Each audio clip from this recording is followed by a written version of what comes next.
Hey, how's it going? For today's review, we will be looking at the Transformers War for Cybertron Siege.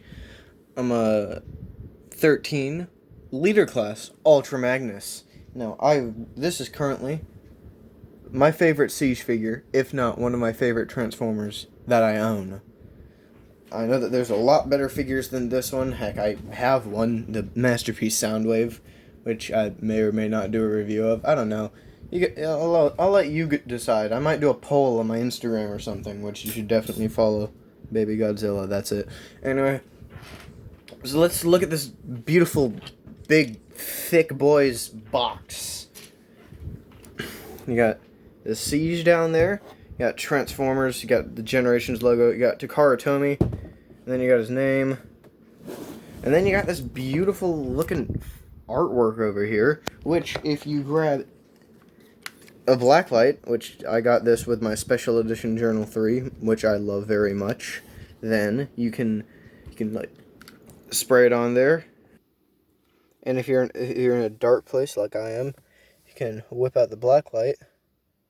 See all the little details and stuff. The little code over there that says Forge of Solace. And then Ultra Magnus Transformers. Boo-boo. I didn't show this off in the last Siege review that I did, which was Starscream. You should totally check that out. Link in the description. But if you when you find those little codes, you can head over to this little website, which is a thing. Press decode message. Message? What message? Little blacklight codes.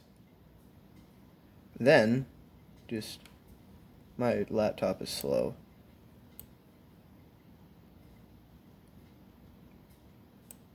My laptop is kind of slow. So, here we are. You go over here, you do decode message or enter access code. Now, unfortunately, I can't I can't read fluent Cybertronian, so I'm just going to enter the access code, what? Oh, yeah. Forge of Solace. And then unlock new file. Ba-bam. And then bam, Ultra Magnus. Right there. Autobot City Commander, taking heights, coordinated, blah, blah, blah, all that stuff. It's cool. It's kind of cool and nice. By the way, here's Starscreams. Let me just do that since I didn't do that last time. See. No, that's Thundercrackers. No.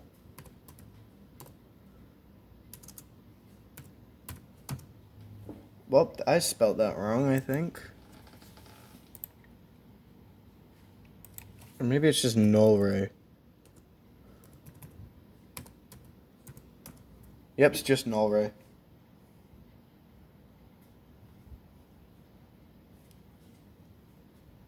Like I said, my laptop is slow. There it is. Starscream, Decepticon Air Commander, Voss, home of the Decepticon Air Command, base of operations for the Seekers, where Starscream rose to prominence. And you get that little cool picture down there. Oh, yeah. That's basically what the blacklight codes do. And there's them. Then you got that cool inside detail, and, you got that awesome looking Siege artwork right here. And speaking of Siege, the show is out, and it's freaking amazing. But if people start shipping Impactor and Ratchet, I'm gonna hit all of them. I don't know, I can't find them all. Anyway, so yeah, and here's all the back part, which shows this little funny gimmick. And then there's Shockwave, who isn't worth the Leader Class price point. No wonder that he's the only figure that's constantly available at my local Target. Please, people, buy Shockwave. Let's get rid of him.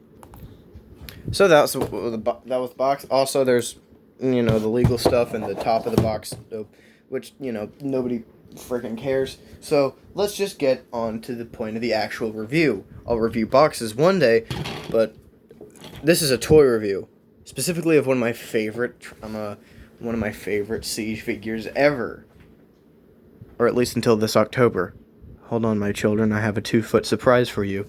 Anyway, so yeah. I really like this guy. This is the perfect Ultra Magnusness If that's even a thing, probably not, but yeah. And also, it helps that this is my first Ultra Magnus figure compared to the, like, 15 Optimus Primes that I own at this point. By the way,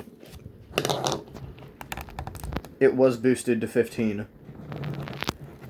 But yeah, it's kind of cool. This guy's really nice. And he also has plenty of weapons to go pew pew pew. He's got the RT-15 stethoscope, a stethoscopic detector, which the handle is shaped kind of weird, so it's a bit of a loose fit. The C-30 magnetic inducer launchers, which are just have emptiness in the inside. The instructions just fell. The emptiness in the inside kind of makes them void and sadden. And then there's Magnus's classic shoulder missiles, which are WHV 1000 simulacrum blasters. So that's a goofy name. Just call them shoulder cannons. And you can figure out the names through these absolutely enormous instructions. What the heck, Hasbro? I'm just kidding. The fact that they're bigger makes them easier to see. It's kind of like these. It's weird. It's like these instructions are big because they were made for an idiot. Oh wait. And due to the Siege being what it is, and the entire gimmick of this entire thing just being a combat system, you can basically put these weapons anywhere you want, no matter how completely retarded it looks. And also, Siege's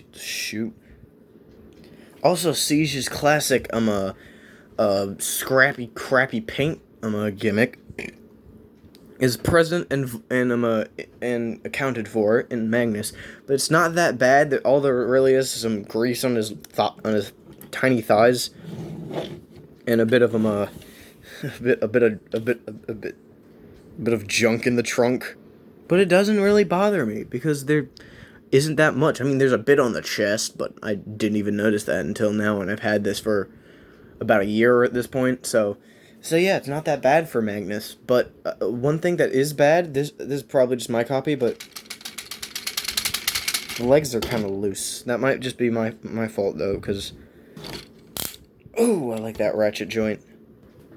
Wait, did I just say ratchet joint? That means I get to not yet, because I'm just going to show you where I like to put these. I like to put these ones on his legs. His legs right down there. And, of course, like the classic Ultra Magnus that he is, you put his missile thingies on his shoulders. You know, like Ultra Magnus. And this, you just put in his hand, but not only is it a loose fit, it falls out, so I just put this on his back and let him dual wield some dope blasters. And that looks amazing. Seriously. But now, it's time for the posability. You gotta swivel the head, you can look up and down. Can't really see anything because of his thick monkey chest, but got an arm rotation. He's got a bicep joint right here. Can move out that far. He's got a little bit of a swivel there, kind of blocked because I put the gun in his arm. He's got a full waist rotation. He's got a nice ratchety thingy. Can also move out that much, but no ratchet, unfortunately. And he's got a pretty decent knee, which is being prohibited by these big old thick thighs. And he's got a pivot, which is pretty nice, but it can't go all the way up, so he can't stand like this, which is okay, because if he could, he'd just roll around, because that's how the legs are designed. But that is not all for this mode. That is not all for this, because Ultra Magnus has got a little secret. Back in 1986, what Ultra Magnus originally was Super Convoy. He was just a powered-up version of Optimus Prime with an ultra-powered trailer. But before we get into that, we cannot forget to mention that this boy is actually kind of small for hold on. He's actually kind of short for a leader class figure, which unfortunately seems to be Siege's gimmick. They do like Voyager class sized figures and just pack them full of plastic, kind of like with Shockwave, whom I said earlier doesn't deserve the Voyager title.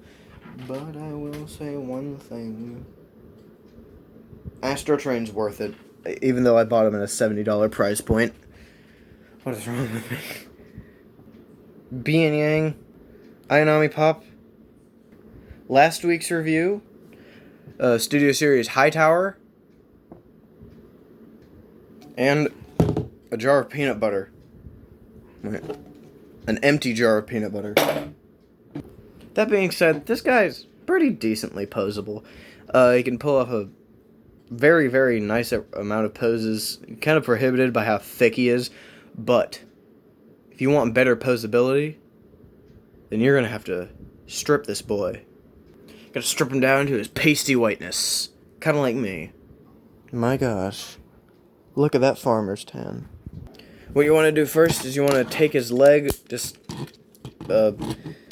remove this entire big leg.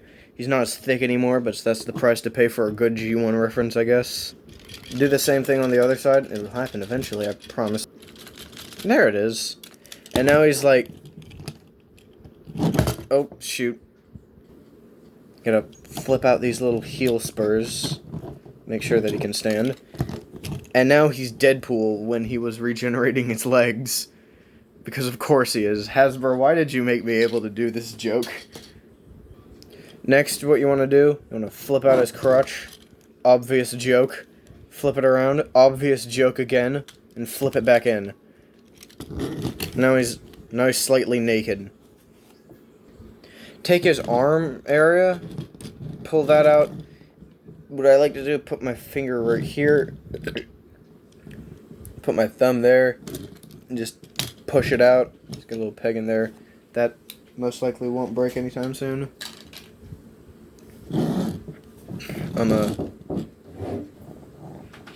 He knocked and scratched.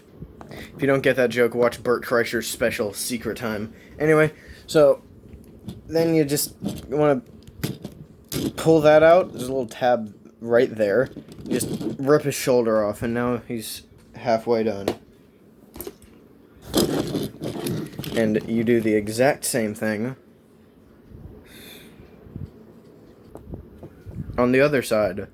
And last but not least, you just want to straighten out his head. I like to put it down because it's like boom, power down. And what you want to do,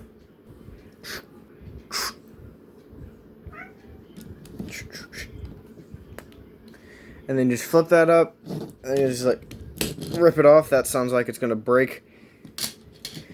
Yep. Push him a bit forward.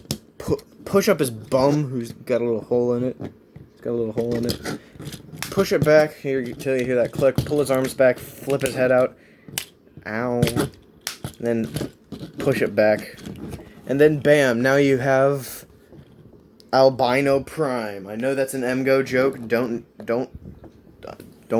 kill me. I really like that they did this reference. I think it's really funny. And I have no complaints because I really like this.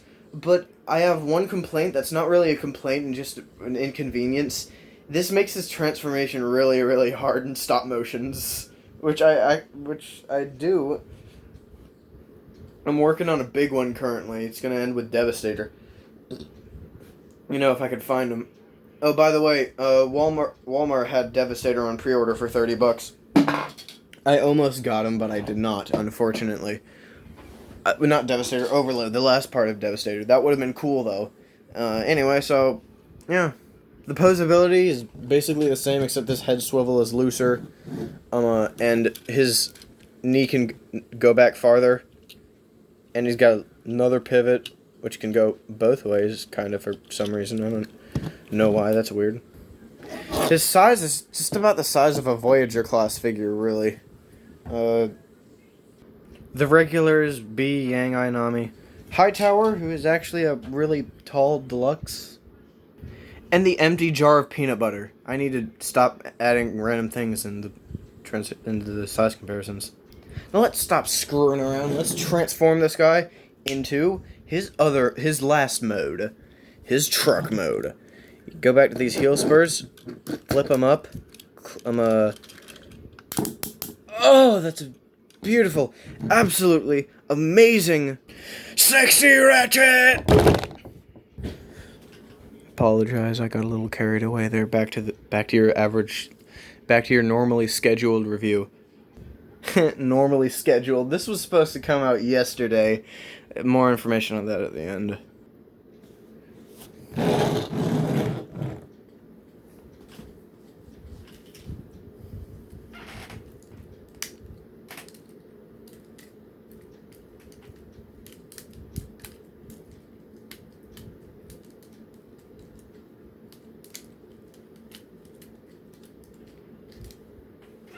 So yeah, this is his other mode.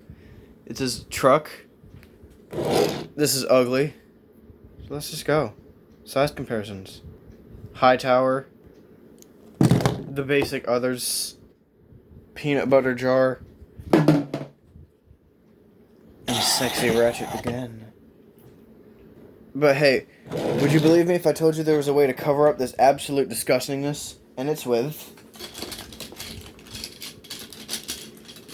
You hear that noise? It's the armor. Take all the weapons off, store those in their own area. You can use those later.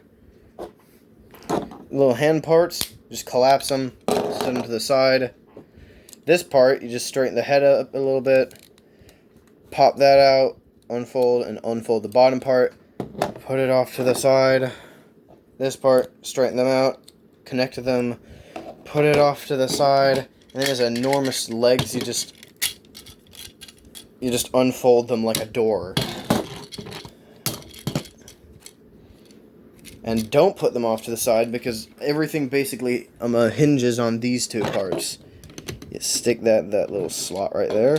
Make sure it goes in there too. Lift that up for a little bit, and then you just connect these two, and it's kind of frustrating, but successful. And you got those two connected. After you got that connected, take this and jam it in there. Kind of sounds like pain. Take these, just point them down to make they look like an arrow. Just stick them in that two little ports right there. Take Ultra Magnus. Yes. Just stick them right there. Make that click into a spine from earlier, the little spine thing from earlier. Then you fold these in. You just gotta like make it fit. You're just gonna, and also you want to make sure that these right here just snap in.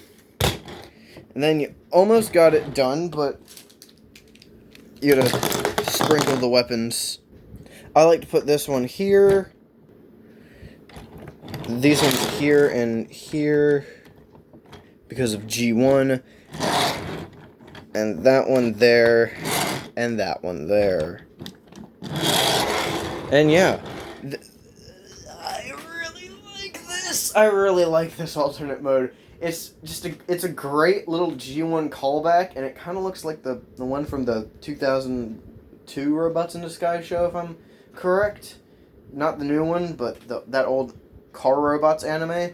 Anyway, and I like to think of this not as like a car carrier, but like a military transport vehicle, like what he was in Transformers Animated, which was freaking awesome.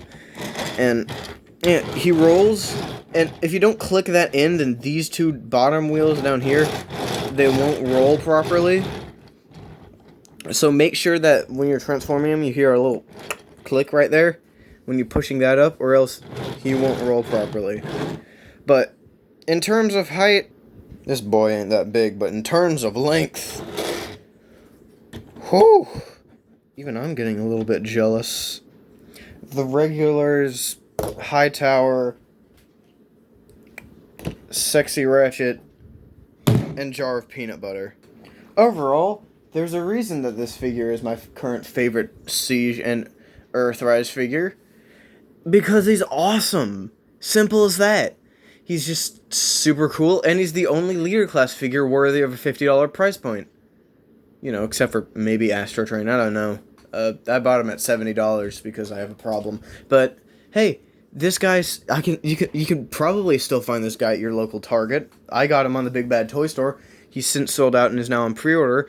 But hey, I'll even leave a little link in the description to the my Big Papa where I got this boy. So, that's the video. Give me a like, comment, subscribe, all that fun stuff. And I'll see you guys in the next video. Goodbye. Hey, Pat Bird from the future here. I forgot to mention why I didn't upload yesterday, and it's because I had lawn work to do. But also another thing, I might move my upload schedule from every Wednesday to every second Thursday, because I don't know if you've noticed, but there's a bit of a pandemic going around, and school is about to start. So yeah, I'm not going to have as much time to upload as much videos as I want, because I'm going to be working on homework and stuff that people claim is important. So, I might change my upload schedule from Wednesday to Thursday, and I might upload every second Thursday. So, just beware. If I upload, then it's a good thing or a bad thing. I don't know. You take your pick. But hey, that's still the video.